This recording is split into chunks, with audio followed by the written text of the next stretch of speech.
What if I told you that everything you desire, peace, strength, even success, already exists within you? That the key to unlocking it isn't found in stress, obsession, or endless striving, but in stillness. Here's a hard truth. We chase, we grasp, we crave, but we never own. What if the secret to manifesting everything you desire was not in more struggle, but in deep, unshakable calm? The ancient Stoics believed that true power isn't in control over the world, but in mastery over ourselves. They understood something we often forget, that the more we chase, the more we suffer. But the moment we relax deeply, completely, we begin to see the world as it truly is. And in that stillness, we find power beyond imagination. Stay with me until the end, and together we will uncover the Stoic secret to unlocking everything you've ever desired, not by force, but by letting go. Let's begin with a story about someone we can all relate to. Sarah, a middle-aged professional who spent years trying to climb the corporate ladder. For a long time, she believed that once she reached a certain title or salary, she'd finally feel calm, but reality turned out differently. She brought her work anxiety home, snapping at her kids over minor spills and bickering with her spouse about grocery bills. Her stress was like a heavy shadow, following her around even on weekends. Everything changed the day she hit a breaking point, an argument with her boss that left her trembling in anger and embarrassment. Instead of storming out, she took a step back and recalled a line she'd recently read, something about the power to control one's inner reactions despite external turmoil. Intrigued, she started looking deeper into these teachings, discovering stories of ancient thinkers who believed that turmoil outside cannot destroy the calm within, unless we let it. At first, she doubted that a shift in perspective could do much. But she tried small steps, pausing before responding to her boss, reflecting on her own triggers, and focusing on what she could change in the moment, her own behavior. Slowly, Sarah noticed she was no longer consumed by rage or frustration. Oddly enough, her newfound calm influenced her relationships. Her boss began trusting her with more responsibilities. At home, her kids saw a mother who took a breath before reacting. Instead of lashing out, she'd calmly address any issues and apologize when she slipped up. Sarah's journey reminds us that sometimes true power lies not in what we achieve in the external world, but in how we manage our inner world. Eventually, she found that relaxing the mind and directing her attention inward paved the way for greater success than any forceful push ever could. Now, we'll explore the core ideas that helped Sarah, and others like her, transform their lives by cultivating stillness and harnessing it to manifest deeper fulfillment. 1. The power of inner calm. In our busy culture, it's easy to assume that manifesting what we desire means obsessing over goals until they bend to our will. We grow accustomed to the idea that relentless striving is the only path to success. However, there's another perspective, one that teaches us to seek calm and composure first, thus allowing us to channel our efforts more effectively.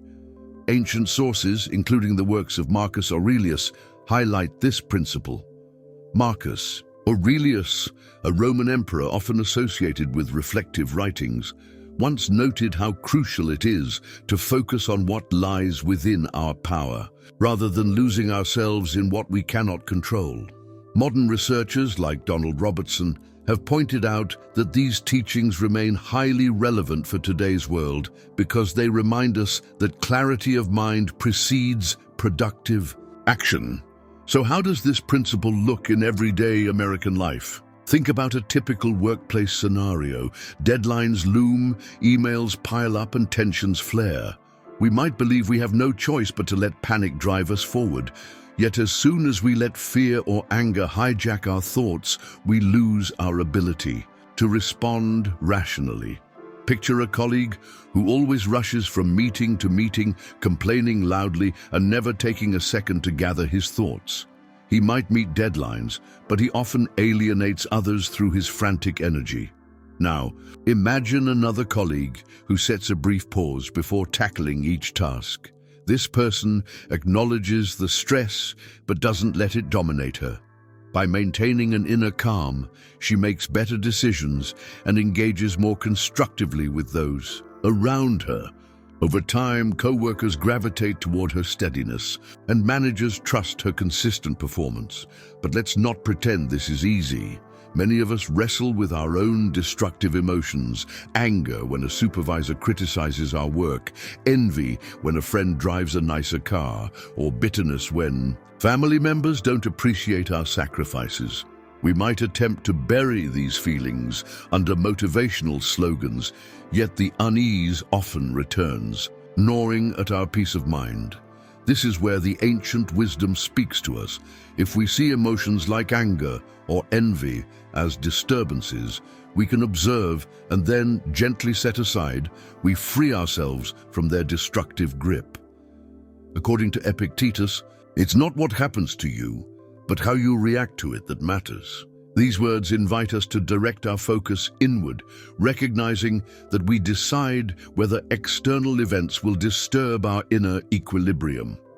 Even in family relationships, we can apply this lesson.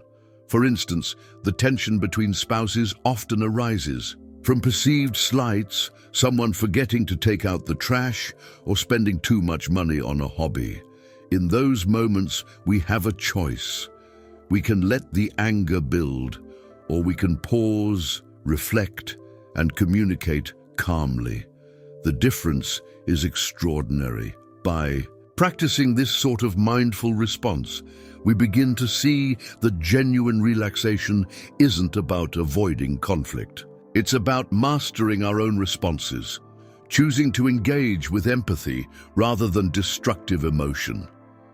This mastery then becomes the foundation for manifesting what we truly desire, whether it's deeper family connections, career fulfillment, or a sense of inner peace. 2. A mindful path to manifestation. Now let's delve into how these ideas help us manifest everything we desire.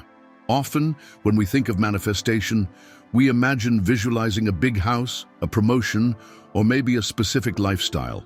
While there's nothing wrong with aiming high, the teachings we're exploring suggest another path. Instead of forcing the universe to bend to our will, we focus on cultivating a powerful mental state, rooted in self-control, resilience, and acceptance of what we can't change. From this vantage point, it becomes easier to align our actions with our aspirations and seize opportunities when they arise. Consider a middle-aged parent juggling career responsibilities and a household filled with teenage drama. In the chaos, the dream might be to find more stability, maybe a more fulfilling role at work, or a better connection with the children. A purely external approach might say, push harder, work longer hours, demand the promotion, scold the teens until they behave. Yet experience suggests that this approach can spiral into resentment, burnout, or emotional distance. The alternative is to cultivate an unshakable calm within, the kind that doesn't crumble when your teenager yells about curfews or when your supervisor declines your raise request. By holding steady inside, you respond more thoughtfully. You listen to your teenager's perspective or calmly negotiate with your supervisor. This collected state allows for more adaptable solutions, paving the way for positive changes that feel earned rather than forced. We can see parallels in the ancient advice of Seneca, who wrote extensively on the futility of letting our emotions rule us. In his letters, he emphasized the importance of steady self-awareness, a key to navigating life's most challenging storms. The modern twist is that, in an American context, we face pressures unique to our time: credit card debt, digital burnout, social media, comparisons, Still, the core principle remains. To relax doesn't mean to be idle. It means we stop fighting battles that only exist in our minds, battles of fear, anger, or envy. By letting those unhelpful emotions settle, we free up mental energy to act in ways that truly move us closer to what we desire. Moreover, this approach to manifestation taps into something deeper than surface-level affirmations. When we cultivate self-control, we start to notice how certain habits were holding us back. Maybe the habit was to procrastinate, or perhaps it was to overreact to criticism. With a clear mind, we can break those patterns and replace them with more constructive ones. The process, though not instant, grows our sense of agency. This sense of agency, rooted in calm awareness, enables us to recognize and act on the right opportunities. It's a bit like sailing a ship. If the captain is panicking, the crew doesn't stand much of a chance. But if the captain remains focused and calm, steering becomes deliberate and the ship has a better shot at reaching its destination, no matter the storms along the way. 3. Embracing emotional depth and mastery. Let's talk about the emotional core of these teachings, because many of us struggle silently with anxiety, doubt, and self-judgment. We wake up in the middle of the night, haunted by our own racing and thoughts. We question if we're good enough, worry about aging parents, or second-guess how we've raised our children. This mental chatter can feel overwhelming, threatening to suffocate our sense of possibility. However, the perspective we're unfolding here shows us a different way to handle these inner demons. It invites us to cultivate stillness, an intentional quietness that isn't passive but powerfully observant. Drawing from sources attributed to Zeno of Citium, the founder often credited with shaping this philosophy, we learn the concept of living in accordance with nature. In our modern context, nature can be interpreted as understanding the natural flow of life, recognizing that not everything is under our control, but our choices certainly are. Through this lens, relaxing becomes an act of alignment, aligning our mind with the fact that some events will always be unpredictable or even unfair. When we accept this as part of the human experience, we stop waging war against reality. Our energy, once wasted on futile battles, becomes available for genuine transformation and purposeful action. Imagine dealing with a loved one battling depression. We might feel powerless watching them suffer, wishing we could fix everything in one swoop. Yet by anchoring ourselves in calm empathy, we offer them a safe space without drowning in despair ourselves. This approach is deeply relevant to the emotional fabric of American families, where mental health issues often go unspoken. When we manage our inner climate, we can be better partners, parents, and friends. We don't become distant or cold. Rather, we exude a presence that helps others find their footing too. It's like standing firm in a storm so others can lean on us. All of this leads us back to the idea of manifesting our desires. Destructive emotions, like uncontrolled anger, crippling fear, or spiraling anxiety, can sabotage our dreams. They cloud our judgment and push us to make decisions from a place of desperation rather than wisdom. But if we adopt a stance of calm observation, acknowledging these feelings without letting them dictate our actions, we reclaim our authority. We can then pursue our goals with a sense of measured confidence, open to the journey rather than fixated on any single outcome. That's the heart of this ancient wisdom, to nurture the inner flame of composure and use it to illuminate the path ahead. 4. Everyday practice. Let's turn our attention to the everyday practice of this approach, especially when destructive emotions try to pull us under. We've all experienced that sudden surge of anger when a coworker undermines our efforts, at a team meeting, or that pang of jealousy when a friend posts about a luxury vacation we can't afford. These moments test our ability to remain composed, yet, according to certain ancient writings, It's in precisely these instances that a deeper character can surface.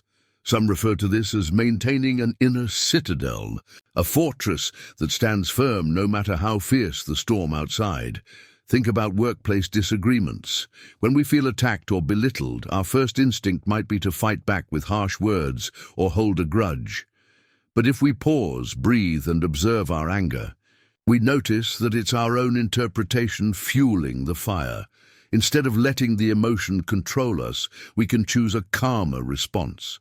For instance, in a team discussion, if a colleague dismisses our ideas, we can ask clarifying questions. Instead of retaliating, we might say, "I notice you have concerns. Can you share more about how we might address them?" This measured reaction often diffuses tension. More importantly, it preserves our mental energy, which we can then channel into refining our ideas or finding allies within the team. In the context of family life, destructive emotions can fester. Over time, especially when responsibilities feel uneven. Picture a spouse who handles most household tasks while also working a demanding job.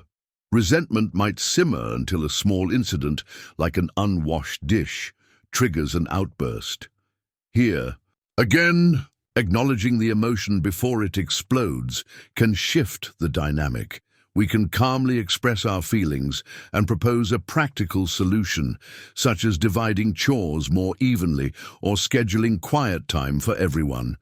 This approach changes the script from blame and anger to collaboration and empathy. Moreover, this philosophy doesn't demand that we suppress emotions entirely. Instead, it urges us to notice them, understand their origins, and then decide how best to respond. Musonius Rufus, sometimes called the Roman Socrates, taught that self-awareness is the foundation of ethical living and emotional health. His perspective feels strikingly modern. When we're aware of our own thoughts, we're less likely to be controlled by impulses. By mastering this art of self-observation, we not only protect our relationships, but also create a fertile ground where our goals, personal, professional, or otherwise, can flourish. In essence, the calmer our inner world, the clearer our vision for the future becomes. 5. Embodiment in modern life. Finally, let's explore how we can embody this calm in our modern world, where endless notifications, social comparisons, and financial pressures gnaw at our mental well-being. Many of us, especially in middle age, carry a weight of accumulated regrets and unfulfilled dreams. Perhaps we wanted to start a business, but got caught in the safety net of a steady paycheck. Or maybe we envisioned a happier family life, only to see relationships strained by misunderstanding and distance. It's easy to feel that time is slipping through our fingers, yet the wisdom we've been discussing says it's never too late to become the master of our own responses. Even as the external world spins faster, we can carve out moments for reflection, short meditations at dawn, quiet walks during lunch breaks, or simple breathing exercises before bedtime. These deliberate pauses help us reset our mindset, reminding us that clarity and relaxation are within reach. Cleanthes, an early teacher of these ideas, suggested that true understanding happens when we practice consistently, not just when we listen or read. Applying that to our era might mean scheduling weekly digital detox periods or practicing gratitude in a journal, focusing on what we can influence today.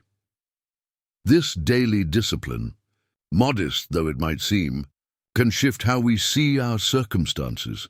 Instead of feeling trapped by routines and obligations, we start noticing small opportunities to act with purpose.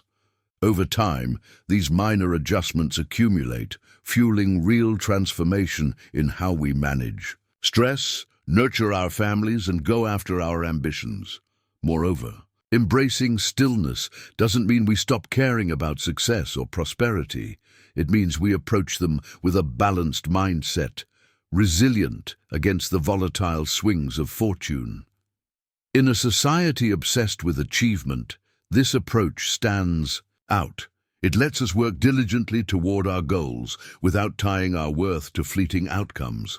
By sidestepping destructive emotions, fear of failure, envy of others, or bitterness over setbacks, we free ourselves to concentrate on genuine progress. As we look ahead, let's remember the possibility of rebirth at any stage in life. Each day is a new chapter, offering a chance to rewrite old narratives of stress and self-doubt. We can reclaim authority over our emotions, see them for what they are, and gently set aside those that cloud our vision. This deep-rooted calm is the foundation upon which we manifest dreams that resonate with our true selves. When we act from a place of measured determination rather than desperation, we radiate a presence that influences everyone around us, co-workers, loved ones, and even passing strangers. That power, grounded in self-control and conscious choice, can reshape not just our personal journey, but the world we touch each day. Now we want to hear from you. Take a moment to reflect on something that has challenged your calm recently. Maybe a tough situation at work, a heated conversation with a family member, or a goal that feels just out of reach.